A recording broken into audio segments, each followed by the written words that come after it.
Shout out to Kimu for sending me this keyboard. This is the TMKB GK61. It is a standard 60% layout keyboard that includes Bluetooth compatibility. This is a very common keyboard within the hobby as it's very inexpensive, and I'm sure this has been a lot of people's first custom mechanical keyboard. You might be wondering why I'm reviewing this keyboard, but I think this keyboard does deserve its own video in case you're still iffy about buying a customizable keyboard for the very first time.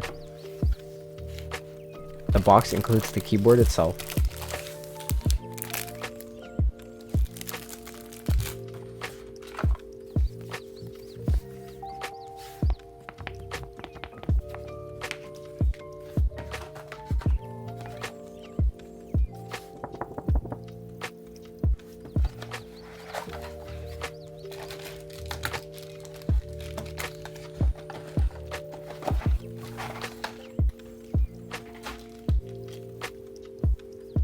an angled braided USB Type-C cable,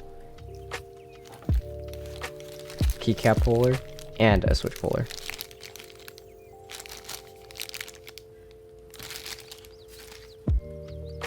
This is a standard 60% layout where there are no function keys, arrow keys, or number pads. This eliminates a lot of unnecessary space used up by the extra keys that you may not use on your keyboard. The only thing that's different here from other keyboards is the placement of the function key. It's in the bottom right corner, and I personally like that placement. It makes it so that accessing arrow keys is a lot easier and less confusing, which is why I also have this exact same layout on my DC60.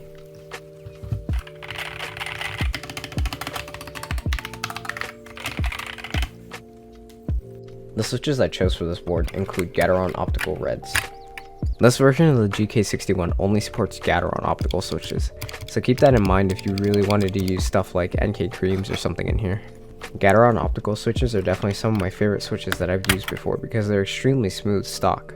The only issue I have with them is how noisy they are. Take a listen.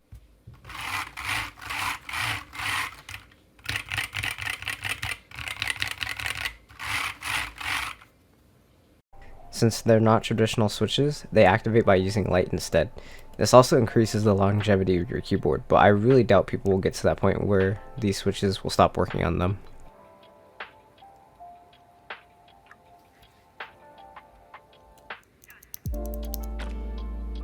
The stabilizers are plate mounted, and they seem to be pre-looped out of the box.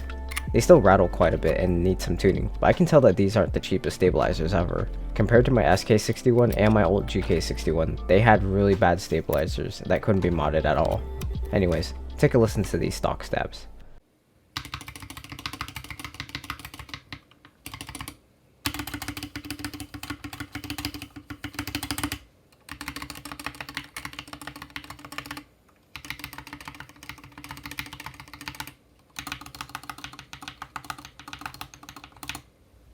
The keycaps are probably one of the cooler parts of the specific keyboard. I like the font a lot, and I also like the colorway of it. They also sell a white and blue colorway if that's your thing, but I personally like the darker tone of these keycaps. I also like how they include the layer functions on the keycaps so that you don't have to keep the manual on you at all times. If I can guess correctly, I believe that these are PBT double shot keycaps, which is a nice addition to this board. The Bluetooth compatibility gave me pretty mixed feelings for this keyboard. While I did enjoy the inclusion of it so that I had access to using it on my phone or my laptop, the way that you have to switch back to wired from Bluetooth was pretty confusing. The spacebar indicates what mode you're in, and once I went into wired mode, my keyboard was still constantly connecting and disconnecting to my phone a lot. I figured that unplugging the keyboard after switching back to wired mode fixed this issue, but it's definitely something that tripped me out a little bit. Even then, I actually had to disconnect the keyboard from my phone just so that it wouldn't keep constantly reconnecting to it.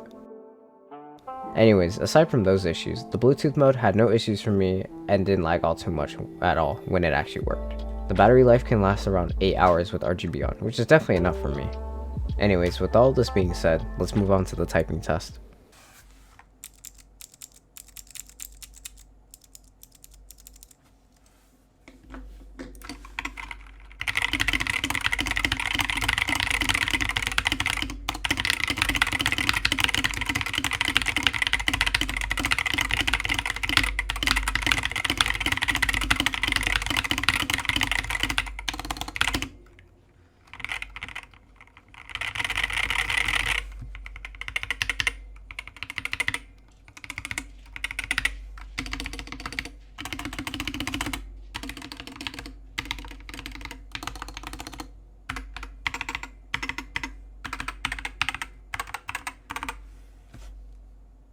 Overall, I really enjoyed this keyboard, and it's definitely very budget friendly as it can provide a great start to the mechanical keyboard hobby.